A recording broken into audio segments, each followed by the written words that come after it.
안녕하세요. 서울 자가의 대기업 다니는 김 부장 이야기를 읽어주는 부동산 책 읽어주는 구린이입니다. 오늘은 네 번째 시간으로 어, 김 부장 편 1편 128페이지부터 읽도록 하겠습니다. 며칠 뒤 인사 발령 공고가 떴다. 회사 전체가 뒤숭숭하다. 다들 김 부장 눈치만 본다. 김 부장은 박스에 개인 물품들을 담고 차에 싣는다. 다시 본사에 돌아와서 임원 승진을 할 수 있을까 희망을 품어봤지만 부질없다. 상무는 나를 버렸다.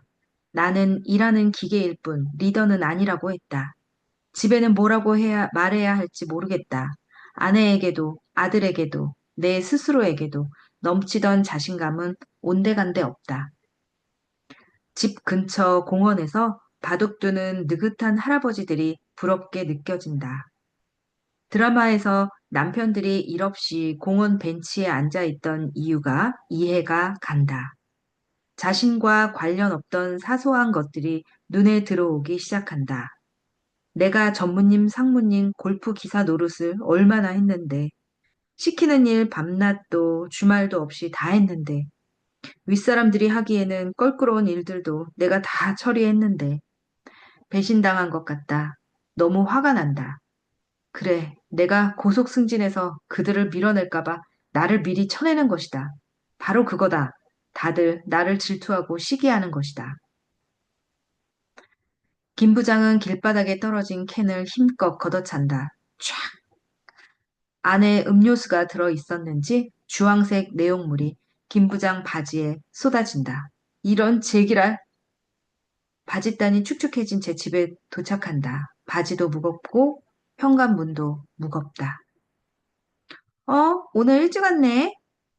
김 부장은 들어오자마자 어렵게 말을 꺼낸다. 여보, 아들 들어오기 전에 말해야겠어. 나 공장으로 발령 났어. 공장? 언제부터? 내일 새벽에 가야 해. 당분간 기숙사에서 지내야 할 것 같아. 그렇구나. 기숙사에서 밥은 잘 주려나? 김 부장은 생각한다. 아내는 내가 왜 공장에 가는지 궁금하지도 않나? 아내는 내 밥이 그리 중요한가? 아침, 점심, 저녁 밥 전부 공짜야. 그리고 공장에서 제일 중요한 팀으로 가는 거야. 공장이 요새 좀 어려운가 봐. 밥도 잘 준다니 다행이다. 당신처럼 유능한 사람을 어려운 곳에 보내서 기사회생 시키려고 그러나 보다. 난세 영웅 난다는 말도 있잖아. 김 부장은 잘 넘겼다는 생각을 하며 아내를 바라본다. 역시 아내는 아무것도 모르는 순진한 여자구나. 아내도 속으로 생각했다. 우리 남편도 때가 왔구나. 마음이 안 좋을 테니 자세히 묻지 말아야지. 김 부장은 내일 새벽 장거리 운전을 위해 일찍 잠자리에 든다. 공장까지는 꽤 멀다. 알람 시간을 5시로 맞춰놨는데 4시 반에 눈이 번쩍 뜨인다. 식탁에 아내가 준비해둔 간식이 보인다. 지퍼백 안에는 마른 오징어, 견과류가 들어있고 그 옆에 텀블러에는 오미자차가 들어있다. 장거리 운전을 할 때면 항상 아내는 입이 심심하지 않도록 먹을 거리들을 준비해 둔다. 결혼한 지 20년, 25년, 30년? 기억은 안 나지만 언제나 한결같다. 아내가 챙겨준 먹을거리와 일주일치 짐을 챙긴다. 명품 가방과 시계는 더 이상 가지고 다닐 필요가 없다. 공장 점퍼를 입고 작업화를 신고 출퇴근하기 때문이다. 대충 세수하고 양치하고 나가려는데 신발장 옆에 뭐가 있다. 새 가방이다. 아들의 카톡 프로필에서 봤던 그 가방이다. 가방 위에 편지가 있다. 아빠, 오늘부터 공장으로 출근하신다면서요? 남들이 못하는 어려운 일 하러 간다고 들었어요. 정말 멋지고 존경스러우세요. 아르바이트에서 모은 돈으로 아빠 가방을 하나 샀어요. 언제 드릴까 고민했는데 오늘이 딱인 것 같아요. 우리 가족을 위해 힘들지만 최선을 다하시는 아빠가 너무 고마워요. 항상 응원할게요. 주말에 뵈어요. 사랑해요. 자고 있는 아들 방문을 열어볼까 하다가 성급히 차로 향한다. 차 문을 급하게 닫는다. 쾅! 흐흐흐흐흐. 눈물이 난다. 주룩주룩 흐른다. 참았던 울음이 터진다. 핸들을 꽉 잡는다. 눈물이 멈추지 않는다.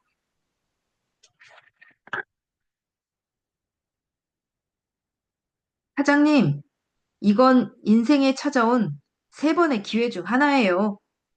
133페이지 읽겠습니다. 김 부장은 공장에 도착했다. 서울의 공기와는 다르다. 한바탕 울고 나서 마시는 시골의 공기는 상쾌하다.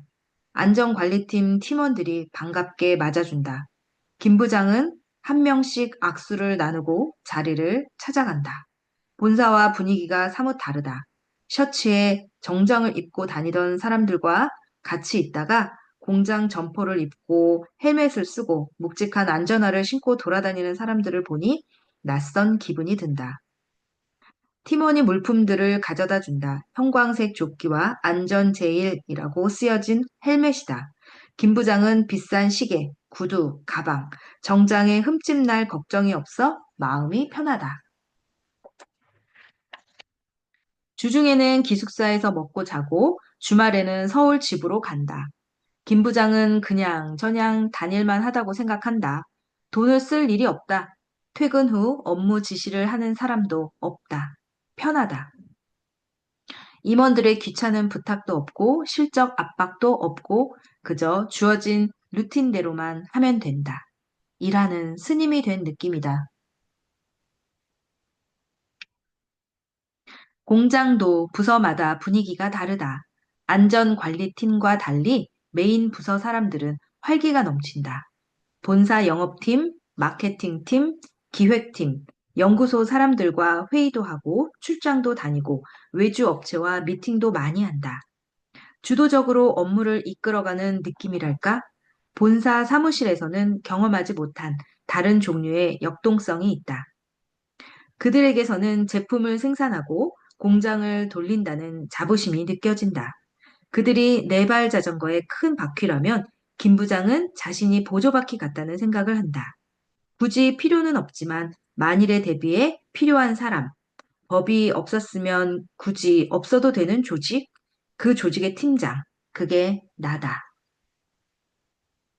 김 부장은 헬멧을 쓰고 안전화를 신고 형광색 조끼를 갖춰 입는다. 매일 공장을 한 바퀴씩 돈다. 시설물을 점검하고 가끔 생산직 반장들과 이야기도 한다. 본사에서는 정규직과 계약직으로 나뉜다면 공장에서는 사무직과 생산직으로 나뉜다. 생산직은 노동조합에 속해 있어서 꿀벌 같은 결집력이 있다. 회사에서도 쉽게 건드리지 못한다. 생산직 사람들은 또다시 두 부류로 나뉜다. 공장의 전반적인 흐름과 시스템을 이해하는 필수 인력 키맨, 위에서 시키는 대로 기계처럼 일하는 노동자. 사실 기계처럼 일하는 노동자는 기계처럼 일하는 사무직과 다를 바가 없다. 장갑을 끼고 일을 하느냐, 키보드를 두드리며 일을 하느냐, 그 차이뿐이다. 키맨들은 웬만한 사무직보다 뛰어나다. 이들이 고졸, 전문대 졸이라고 해서 지식이나 해안이 부족하다고 해서는 절대 안 된다. 사무직과 생산직 사이에서 벌어지는 의견 차이나 갈등 요소가 있으면 키맨들이 나서서 해결한다. 결국 키맨들은 양쪽의 소통 창구 역할을 하는 것이다. 김 부장은 나름 오랫동안 회사 생활을 했지만 공장 인맥은 없다. 물론 이메일을 주고받으며 업무를 진행한 직원들은 여러 명 있다. 그러나 이메일로 친숙하다 해도 막상 얼굴을 마주하니 어색하다. 그러다 보니 사적으로 굳이 만나지 않는다. 그저 이메일 동료일 뿐. 그 이상도 이하도 아니다. 임금 협상 시즌이 다가온다. 공장 곳곳에는 대형 레크레이션용 스피커가 설치된다. 생산직들의 등에는 쟁취, 투쟁이라고 쓰인 스티커가 붙어 있다. 올해는 이 투쟁 기간이 얼마나 지속될까? 김 부장은 누구를 응원해야 할지 모르겠다. 뼈와 살을 갉아먹는 회사에 투쟁하는 노동자들 편에 서야 할지, 일자리를 제공하고 월급을 주는 회사 편에 서야 할지 정말 알 수가 없다.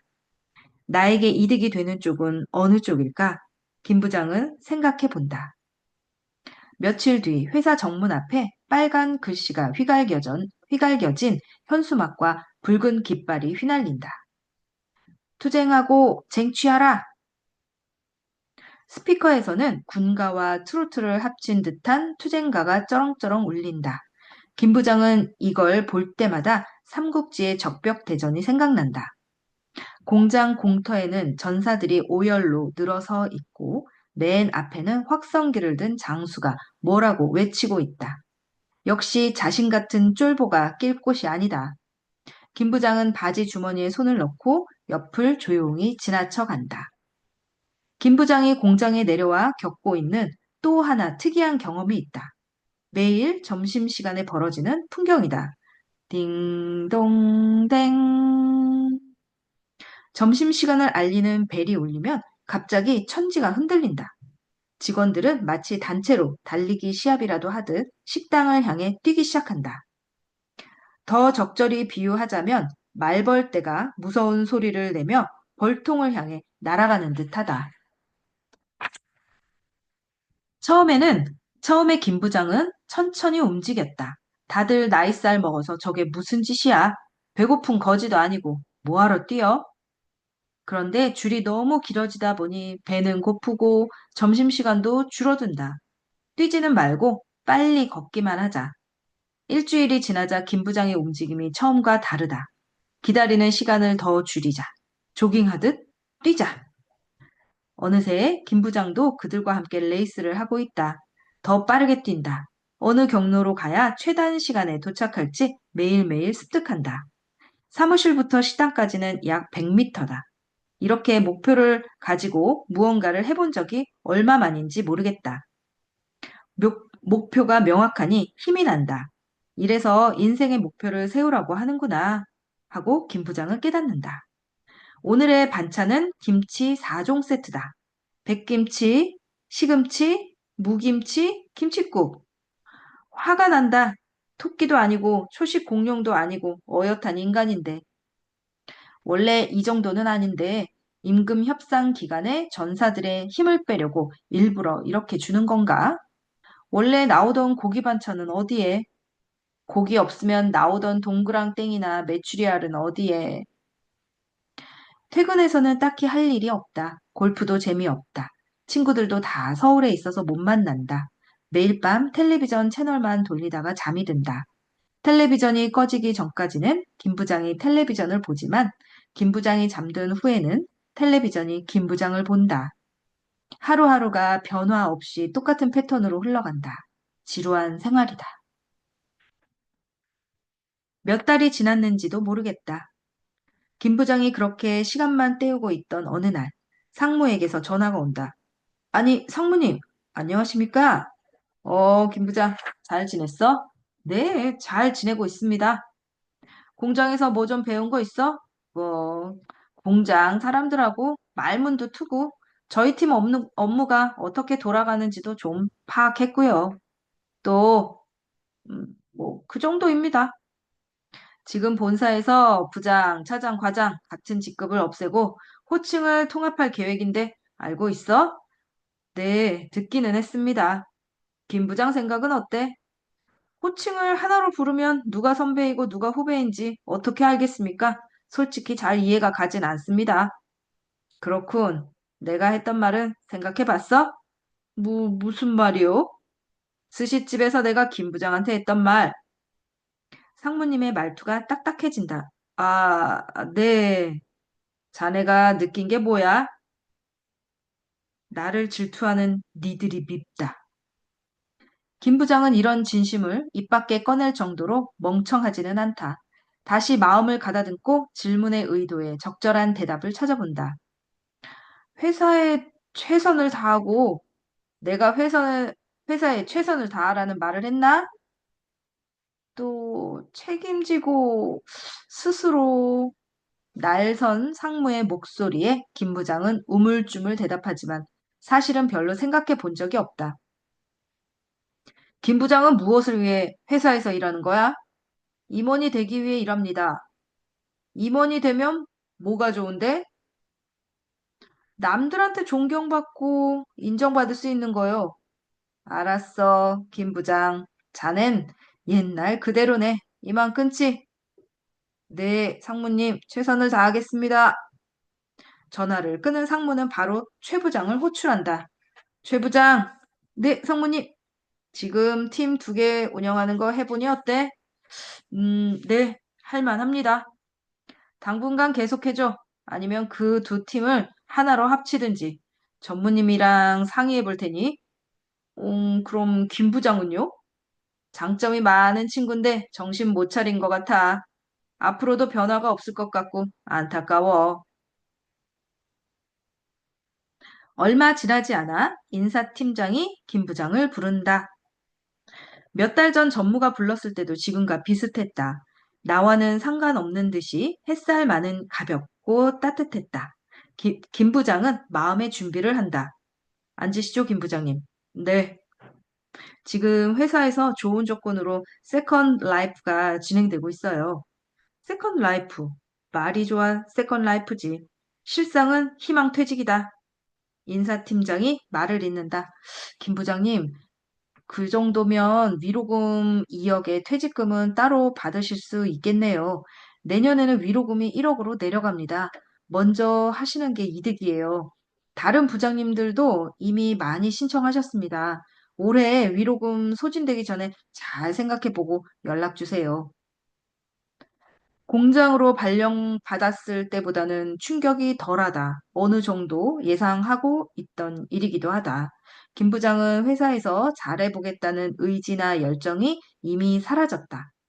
이런 식이구나. 갑자기 공장으로 내려보낸 다음 위로금 덜렁 주고 퇴직을 시키는구나. 김 부장은 두렵기도 하지만 외로운 마음이 더 크다. 공장에서는 그저 이방인이다. 동료도 선배도 후배도 친한 사람이 없다. 같이 술 한잔할 사람이 없다. 상무와의 그날 술자리가 직장 생활의 마지막 술자리가 될 줄이야. 아내가 보고 싶다. 아들이 보고 싶다. 누가 뭐래도 늘 내 편인 두 사람. 카톡을 열었다. 뭐해? 라고 쓸까 하다가 그만둔다. 남들 다 하는 영상통화, 나도 한번 해볼까 싶다. 남들이 영상통화하면 저런 걸 왜 하냐며 아니 곱게 봤는데. 오늘은 오글거리는 영상통화 해보고 싶은데 용기가 나지 않는다. 영상통화 버튼 누를까? 눌러볼까? 김 부장은 결국 누르지 않는다. 밤이 깊어지도록 김 부장은 잠이 오지 않는다. 텔레비전 채널을 계속 돌리지만 머릿속은 다른 생각으로 가득하다. 인사팀장에게 뭐라고 대답해야 하나? 버틸까? 나갈까? 그냥 말까? 한참을 고민하던 김 부장은 결심한다. 이렇게 질질 끌려다니면서 회사 다닐 바에야 위로금 준다고 할 때 나가자. 다음날 아침 인사팀장을 만난다. 올해 나가는 걸로 신청해 주세요. 인사팀장이 환한 미소를 지으며 따뜻한 어조로 말한다. 잘 생각하셨습니다. 김 부장님. 그럼 명단을 올리겠습니다. 희망퇴직 시즌에 인원을 많이 정리하면 할수록 인사팀장의 평가와 고과는 올라간다. 김 부장도 알고 있다. 퇴직 신청한 지 고작 하루 만에 인사팀장에게서 이메일이 온다. 지금까지의 노고에 감사드리고 근무일은 이번 달 말까지라고 한다. 위로금과 퇴직금은 퇴직일에 맞춰 입금한다는 말도 덧붙여 있다. 원래 몇 개월에 나눠서 지급했지만 이번에는 특별히 한 번에 주겠단다. 빨리 나가주는 것에 대한 마지막 배려인가? 김 부장은 씁쓸하다. 다음 안전관리 팀장으로 누가 올까? 나 같은 신세가 될 사람은 누굴까? 전임자도 같은 생각을 했겠지. 여기 부서원들은 이렇게 팀장이 자주 바뀌는데 무슨 생각을 하며 회사에 다닐까? 온갖 생각이 휘몰아친다. 아니야, 내가 남 걱정할 때가 아니지. 아내와 아들에게는 차마 잘렸다고 말 못하겠다. 친구들에게도 말 못하겠다. 누군가에게 내 속사정이라도 털어놓으면 시원할 텐데 그럴 만한 사람이 없다. 상무님 말이 맞았다. 나는 내 스스로를 고립시켰다. 그런데 너무 오래된 습관이라 쉽게 변할 것 같지 않다. 백수로 살기는 싫다. 뭐라도 해봐야겠다. 치킨집, 빵집, 커피숍? 생각해보니 아들에게 절대 하지 말라던 장사다. 왜 아들에게 그런 말을 했을까 후회된다. 회식 때 자신이 술김에 함부로 대했던 음식점 사장님들이 대단하게 느껴진다. 나의 꼬장을 웃으며 받아주던 사장님들. 내가 그 입장이 되어 술 취한 젊은 사람들의 시중을 들어야 한다고 생각하니 도저히 자신이 없다. 텔레비전 채널을 돌린다. 뉴스에서는 아직도 부동산 가격이 상승하고 있고 코스피도 3천을 넘어섰다는 보도가 나온다. 그래, 투자야. 나도 투자자가 돼보자. 유튜브 검색창에다 주식, 부동산, 투자, 창업, 부자, 돈 같은 단어를 입력해본다. 조회수 많은 영상들을 클릭한다. 사업을 하기 전에는 동일 업종에서 아르바이트 경험을 반드시 해보라고 한다. 가게를 오픈할 때는 입지 분석이 필수라며 상권 형성과 쇠퇴에 대해 설명한다. 은퇴 후의 창업은 늘 위험이 도사리고 있다고 한다. 주식 투자는 회사의 구성원이 된다고 생각하고 장기적으로 보라고 한다. 부동산 채널을 틀어본다. 누구는 폭락한다고 하고, 누구는 계속 오른다고 하고, 누구는 당장 팔라고 하고, 누구는 당장 사라고 한다. 돈과 시세는 오르락 내리락 한다는 것을 처음 피부로 느낀다. 연마다 조금씩 오르는 월급만이 전부였던 김 부장은 갑자기 돈이라는 것이 낯설다. 이제부터는 모아둔 돈을 까먹으며 살아야 한다. 마르지 않는 샘 같던 월급이 없어진다고 생각하니 집에 전기, 수도가 갑자기 끊기는 것 같은 느낌이다. 생각이 많아진다. 퇴직하고 남편이 집에 있으면 아내와 부딪힌다는데 나도 그렇게 될까? 내가 집에서 큰 소리 칠 수 있었던 것도 아빠이자 남편이라서가 아니라 돈을 벌어왔기 때문이 아닐까? 집안에서조차 돈이 권력이자 지위인 것이다. 돈. 돈. 아, 명함. 김 부장은 문득 지갑에 있는 명함이 떠오른다. 송 과장과 출장 갔을 때 만났던 분양 상가 사람들이 준 명함이다. 분명 따박따박 월 3, 400이라고 했다. 김 부장은 반신반의하며 전화를 해본다. 안녕하세요. 지난번에 신도시 상가 분양하신다고 해서요. 명함 보고 연락드렸습니다. 아, 사장님, 안녕하십니까? 전화 잘하셨네요. 지금 거의 준공일 다 됐고요. 마침 딱 하나 남았습니다. 주말에 오셔서 한번 보시고 결정하세요. 네, 알겠습니다. 연락드리겠습니다. 전화를 끄는 김 부장은 갑자기 기운이 솟는 느낌이다. 그래, 나도 논팽이처럼 월세 받는 거야. 근데 송 과장이 상가 분양 조심하라고 했는데 일단 만나나 보지 뭐. 주말이다. 평소보다 속도를 내어 고속도로를 질주한다. 흥분이 되어 졸리지도 않는다. 집으로 가지 않고 바로 신도시 상가 분양 사무소로 간다. 그때 봤던 참기름 머리 남자다. 안녕하세요, 사장님. 사장님 소리를 들으니 기분이 우쭐하다. 오시느라 고생하셨죠? 잘 생각하셨습니다. 바쁘실 테니 바로 설명부터 드리겠습니다. 참기름은 브리핑을 시작한다. 이 건물 가까이에 지하철역이 들어온다며 거의 결정된 거나 마찬가지라고 열변을 토한다. 확정되면 시세가 단박에 2배는 오를 거라고 한다.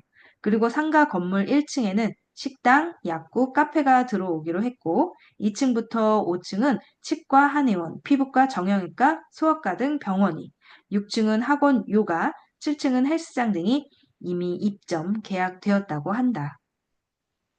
사장님, 남은 물건이 이거 하나예요. 코너 자리이고 지하철역 바로 앞일 가능성이 큽니다. 아마 파리바게트나 스타벅스 임차는 맞춰드릴 수 있을 것 같아요. 뭐? 스타벅스. 내가 스타벅스 주인이 된다고? 초고압 전류가 발끝에서 머리끝까지 짜릿하게 지나간다. 이 정도 위치면 월 500은 받을 것 같은데요? 3, 400에서 500으로 올랐다. 침착하자, 침착하자. 동요하지 않은 척, 평온한 척 해본다. 좋아하는 모습을 보였다가는 가격 협상에서 불리할 수 있기 때문이다. 김 부장은 생각한다. 그래, 이런 딜은 회사 다니면서 수없이 해봤어. 이런 건 내가 전문이지. 자신감이 조금씩 솟는 것 같다. 김 부장은 일부러 고개를 갸우뚱거리며 묻는다. 그래서 분양가가 얼마라는 거죠? 11억입니다. 네? 11억이요? 네, 원래 분양가가 11억입니다. 그런데 여기서 3억을 빼드릴게요. 마지막 하나 남은 물건이기도 하고 또 저희도 빨리 다른 상가를 지어야 하거든요. 자금 흐름이 중요하잖아요. 그럼 8억인가? 네, 사장님. 아, 그래도 생각보다 비싸네요. 정말 저렴한 겁니다, 사장님. 신축 상가의 코너 자리에 지하철역 출구 바로 앞인데다가 주변에 대단지 아파트 3만 세대가 들어서는 입지예요. 좋은 건 알겠는데 지하철역 출구 생기면 3만 세대 사람들이 다 사장님 상가 앞을 지나가는 거잖아요. 3만 세대면 한 10만 명쯤 되겠네요. 아니, 이 사람이 벌써부터 내 상가라고 하네? 김 부장은 들뜬 기분을 숨기며 더 고민하는 척한다. 그래도 8억은 좀 비싼 것 같은데요. 그러세요? 하고 싶은데 좀 부담되신다는 거죠? 알겠습니다. 그럼 제가 본부장님께 한번 물어보겠습니다. 여기서 조금 더 빼드릴 수 있는지요? 아마 쉽지는 않을 거예요. 워낙 인기 많은 곳이라. 참기름은 구석으로 가서 전화를 한다.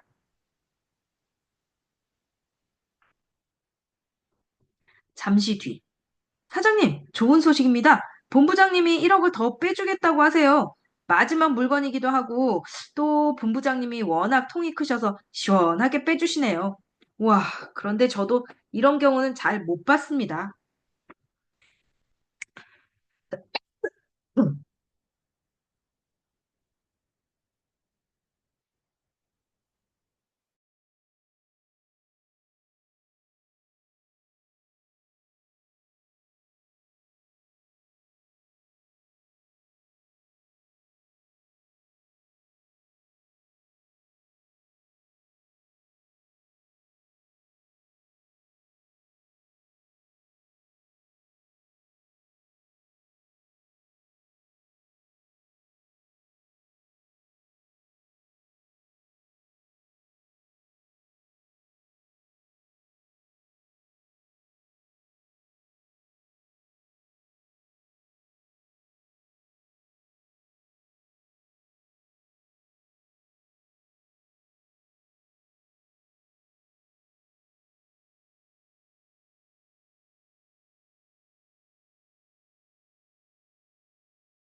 죄송합니다.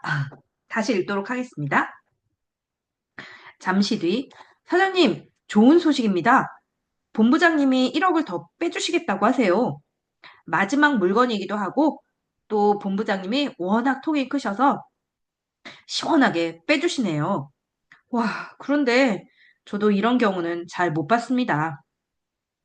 사장님이 이 물건 임자인 모양입니다. 그럼 1억 더 빼면 7억이네요? 근데 제가 7억도 없어요. 상가가 이렇게 비쌀 줄 몰랐어요. 아니, 요즘 같은 저금리 시대 누가 전부 현찰로 삽니까? 대출받아 사는 거죠. 저희 회사와 연결된 은행이 있는데 거기에서 저리의 대출을 다 해드립니다. 다른 편 코너 상가는 대출 5억까지 나왔어요. 사장님, 가용 자금이 얼마나 있으실까요? 김 부장은 생각한다. 위로금 2억, 퇴직금 1억 5천. 통장에 있는 돈이 얼마더라? 주식 계좌는 혹시 대박 날지 모르니 그냥 남겨두고 한 4억 정도 있어요. 그럼 3억만 대출받으면 되겠네요. 3억이야 충분히 나옵니다. 사장님, 잠시만 기다려 보세요. 은행하고 통화 좀 해보겠습니다. 김 부장은 또 기다린다. 사장님, 3억은 충분히 나온다고 합니다. 이자는 다른 곳이랑 비교해보고 오셔도 되고, 기존에 거래하시던 은행에서 대출 받으셔도 됩니다. 번거로우시면 그냥 저희한테 맡기셔도 되고요. 우선 계약서 쓰시고 계약금 조금만 걸고 가세요. 여기 산다는 사람들이 오늘만 해도 몇 명 연락 왔거든요. 그런데 사장님이 오신다고 해서 제가 다 보류해 놨어요. 김 부장은 마음이 급해진다. 어떡하지? 7억? 대출이 3억? 7억이라는 숫자도 무섭고 3억 대출은 더 무섭다.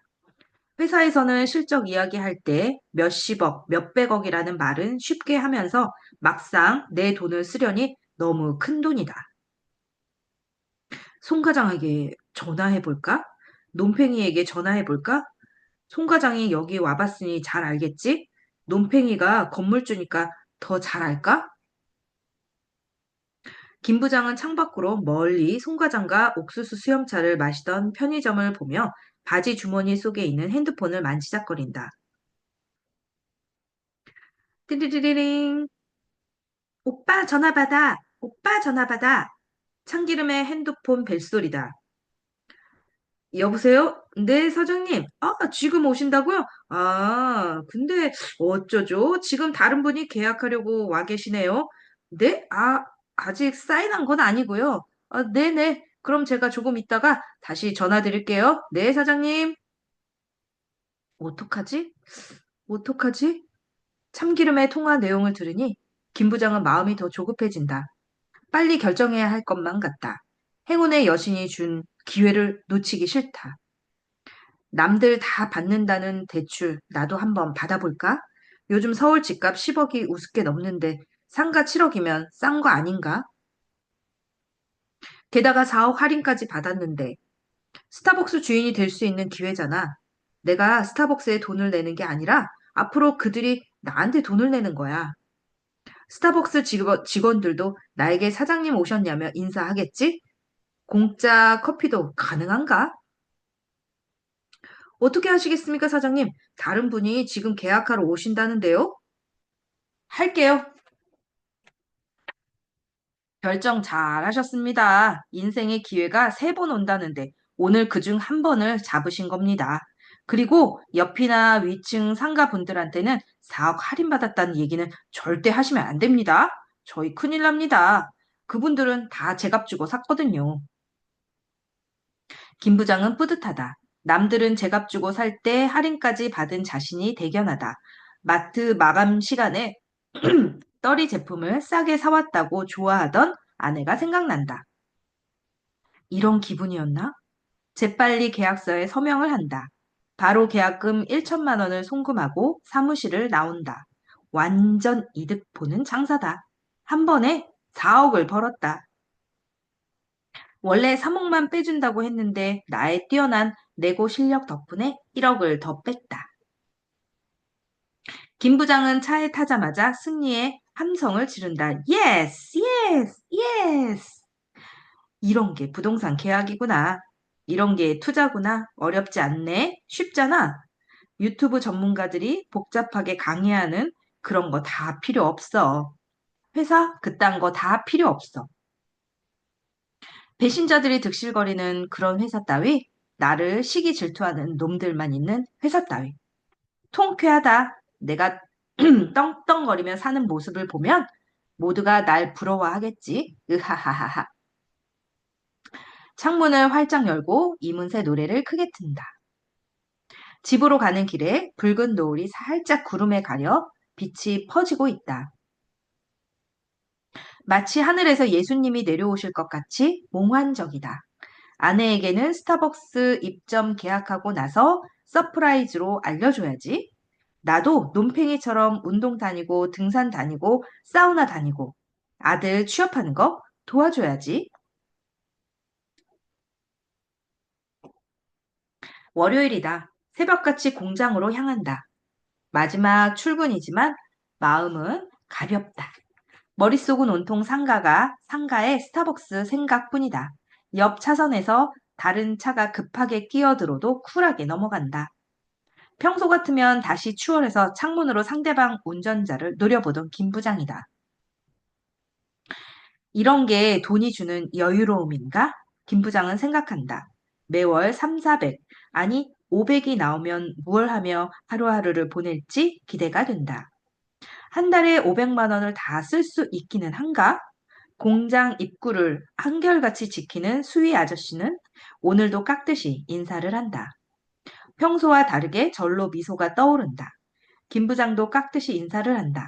잠깐이지만 함께 일한 팀원들과 가볍게 한잔할까 생각하다가 그만둔다. 앞으로 영영 볼 일 없는 사람들이니 간소하게 인사만 하고 짐을 싼다. 김 부장은 짐을 들고 밖으로 나온다. 군대 생각할 때 생각이 난, 군대 제대할 때 생각이 난다. 더운 날 80명이 선풍기 4대로 버티던 막사. 뽑아도 뽑아도 끝없이 자라는 잡초. 주말에만 내리는 폭설.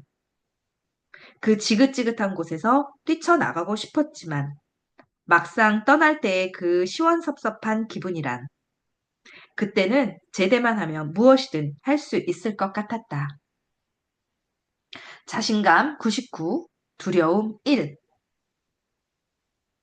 나가도 바로 사회로 가는 게 아니라 대학교라는 울타리가 있었다. 대학을 안 다니던 친구들은 나가서 뭐 하지? 라는 말을 많이 했지만 나와는 상관없는 일이었다. 대학 졸업할 때 생각도 난다. 그때는 지금보다는 취업이 쉬운 시절이었다. 요즘 청년들이 취직이 어렵다는 것을 이해 못하는 이유이기도 하다. 사회로 나가는 첫걸음을 뗀 그때도 지금처럼 희망에 차 있었다. 자신감 90, 두려움 10. 사회라고 하지만 회사라는 울타리가 지켜주고 있었다. 회사 빌딩은 하늘에 닿을 듯 높아 보였고, 목에 걸린 사원증은 빛나는 자존심 같은 것이었다. 퇴근 후에는 넥타이와 사원증을 휘날리며 동기들과 회사 근처 술집 거리를 활개치고 다녔다. 오늘 김 부장은 회사를 떠난다. 더 이상의 울타리는 없다. 자신감 마이너스 100, 두려움 200. 진짜 날것의 사회로 나간다. 예전에 친구들과 새벽 동대문 시장에 갔을 때 본 풍경이 떠오른다. 그땐 저 사람들은 왜 저렇게 열심히 사는지 의문이었다. 지금 생각해보면 야생에서 살아남기 위한 몸부림이었다. 나는 그렇게 몸부림치지 않고 살 수 있다. 서울에 내 집도 있고 분양받은 알짜배기 상가도 있다. 야생에서도 잘 살 수 있을 것이다. 이렇게 생각하니 자신감 50, 두려움 50으로 다시 세팅된다. 김 부장은 트렁크에 짐을 싣고 닫힘 버튼을 누른다. 아직도 최 부장은 팔 힘으로 여닫는 오래된 차를 타고 있을까? 갑자기 궁금해진다. 그랜저의 앞 바퀴가 공장 입구 경계선을 지난다. 뒷바퀴 그 뒷바퀴마저 그 선을 넘는다. 와, 진짜 떠난다. 막상 최후의 선을 넘어가니 감회가 새롭다. 김 부장은 한동안 잊고 있던 20대 후반의 모습이 떠오른다. 입사하고 처음 공장에 견학 갔을 때 호기심 많고 열의에 차있던 자신의 모습이 집으로 가는 길에 고속도로 휴게소에 들린다. 우동을 한 그릇 시킨다. 옆자리에는 어린아이 둘을 데리고 식사를 하는 가족이 있다. 큰애는 돈가스, 작은애는 볶음밥, 엄마는 비빔밥, 아빠는 우동이다. 아빠들은 왜 우동만 먹을까? 문득 궁금하다. 김 부장은 아내, 아들과 함께 여행하면서 입은 맛없지만 기분은 맛있게 저들처럼 휴게소 밥을 먹고 싶다고 생각한다. 김 부장은 집에 도착해서 짐을 푼다. 여보, 무슨 짐이야? 아내가 묻는다. 회사 그만뒀어. 나랑 안 맞는 것 같아서 여기저기서 오라는 데도 있고. 아내가 당황한 표정이다. 예상보다 빨리 그만뒀기 때문이다. 잘했어, 여보. 회사 오래 다녔는데 좀 쉬어. 그동안 좀 고생했어? 쉬다가 근질근질하면 다른 데 취직하면 되지 뭐. 역시 아내는 순진하다. 세상 물정을 모른다. 집에만 있어서 그런 것 같다. 아내는 표정을 가다듬으며 속으로 생각한다. 남편 상처가 크겠다. 자존심도 센 사람인데 나한테 어떻게 말할지 오는 내내 엄청 고민했겠네. 씻어. 금방 밥 차릴게. 응, 출출해. 아내가 뚝딱뚝딱 요리를 한다. 아내가 별다른 질문 안 하고 넘어가서 다행이다. 어느새 밥상이 다 차려졌다. 여보, 근데 나 할 말이 있는데? 아내가 말을 꺼낸다. 뭔데? 바뀌었습니다. 여보, 근데 나 할 말이 있는데? 아내가 말을 꺼낸다. 뭔데?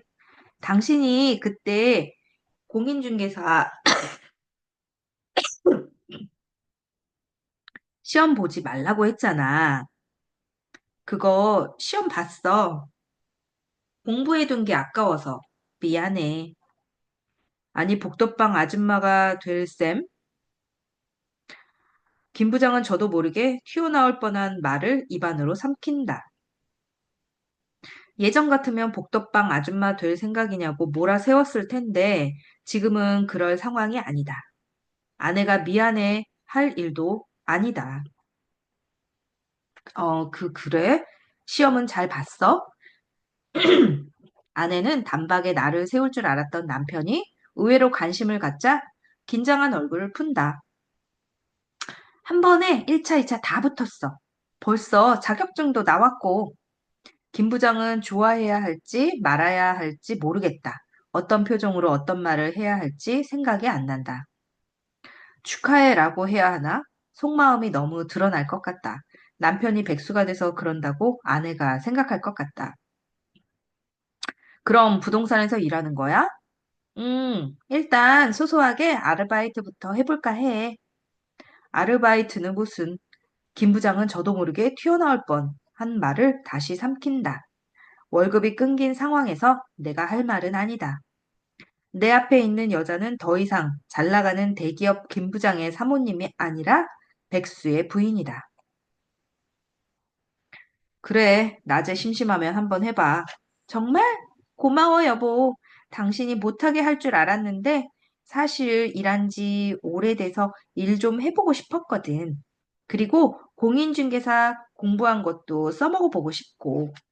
아내가 해님처럼 환하게 웃는다.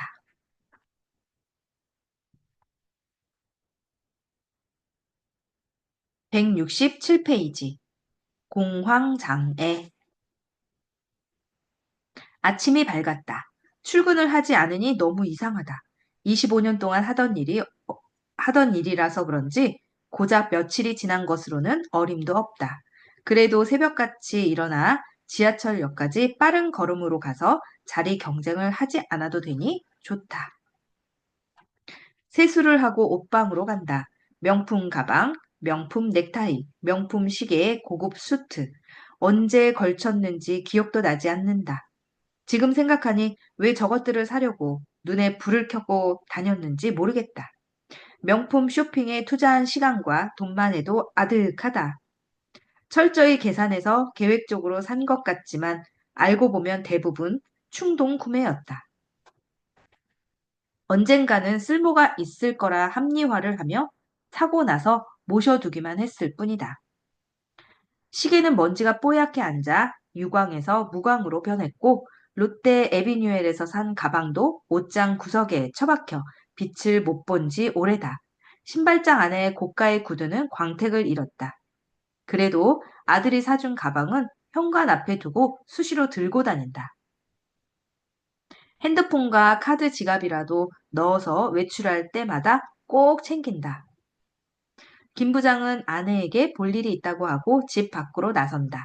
분양 사무실로 향한다. 가는 길에 월급이 들어오던 주거래은행에 가서 대출 상담을 받아볼까 하다가 귀찮기도 하고 별다른 게 없을 것 같아 분양 사무실과 연결된 은행에서 대출을 받기로 한다. 사무실 앞에서 참기른 남자가 다리를 떨며 담배를 뻑뻑 피고 있다. 김 부장을 보자 급하게 담배를 끈다. 사장님 오셨습니까? 벌써 임대 들어오겠다는 곳이 여러 군데 있어요. 정말요? 네, 위치가 너무 좋잖아요. 저라도 장사하고 싶을 것 같은데요? 이런저런 얘기를 하고 서류를 주고받자 모든 계약이 끝났다. 나중에 스타벅스 담당자와 사인만 하면 된다. 하하하. 집으로 가야 하는데 대낮에 들어가기가 어색하다. 백수가 된 것 같은 기분이지만 무슨 말씀? 나는 어엿한 투자자다. 투자자라고 하니 워런 버핏? 그 정도는 아니고 누가 있나? 아는 사람이 워런 버핏뿐이네. 김 부장은 편의점에 아이스크림을 사러 들어간다. 아이스크림이 비싸다. 어릴 때 사 먹던 아이스크림 가격만 생각하다가 당황해서 다시 나온다. 자축하고 싶은데 주변을 둘러봐도 다른 가게들이 보이지 않는다. 편의점으로 다시 들어간다. 월드콘을 살까 하다가 그만둔다. 손잡이 과자 부분이 눅눅해지면 좋은 기분을 망칠 것 같다. 한참을 고민하다가 추억의 쌍쌍바를 사서 나온다. 오늘은 반으로 반드시 쪼개야지. 아니나 다를까 딱 절반으로 갈라지지 않는다. 오늘따라 더 이상한 비율로 나눠진다. 한 달이 가고 두 달이 지나갔다. 곧 상가 건물 준공이다. 신도시 뉴스를 계속 찾아본다. 다른 호재가 있는지, 지하철 노선은 언제 확정되는지 살펴본다. 잔금을 치르는 날이다. 분양사무실에서 전화가 온다. 사장님, 좋은 소식입니다. 사장님 상가에 들어오고 싶어 하는 식당이 있어요. 프랜차이즈예요. 식당? 무슨 소리야? 내가 원하는 건 스타벅스인데? 못해도 파리바게트인데? 김 부장은 당황스럽다. 무슨 식당인데요? 이름은 잘 모르겠고 프랜차이즈라고 합니다. 이게 카페보다 나을 수 있어요. 카페는 워낙 많이 생겨서 경쟁이 치열하다 보니 임차인이 금방 접고 나갈 수 있거든요. 아, 스타벅스는 물 건너간 건가? 김 부장은 일단 들어보기로 한다. 그리고 스타벅스 같은 브랜드 밸류가 너무 강한 프랜차이즈는 매출이나 수익을 대비로 임대료를 주기 때문에 오히려 사장님께 안 좋을 수도 있어요. 어느 상가 전문 유튜버가 그런 말을 한 것 같기도 하다. 아, 그래도 스타벅스. 어쩔 수 없다. 스타벅스는 다음으로 계약한다. 네, 그 식당 계약하겠다고 해주세요. 지금 출발할게요. 그렇게 임대차 계약을 한다. 3층에 치과가 들어오는지 한창 인테리어 중이다. 김 부장은 뿌듯하다. 치과 원장님과 가끔 점심이라도 먹어야겠다고 생각한다. 친해지면 진료도 싸게 해주지 않을까? 김칫국부터 마신다. 그날 저녁 뉴스에 신도시 지하철 확정 보도가 뜬다. 정말로 거기에 지하철이 들어오는구나. 와, 대박. 역시 나는 투신이야. 투자의 신. 얼마 후 준공이 나고 분양 사무실은 철수한다. 날이 좋은 어느 날, 김 부장은 계약한 음식점 인테리어는 잘 되고 있는지 가서 살펴보기로 한다. 가는 길에 순댓국 한 사발을 훌훌 마신다. 차에 기름도 가득 넣는다. 설레는 마음으로 상가에 도착했다. 휑하다. 아무도 없다.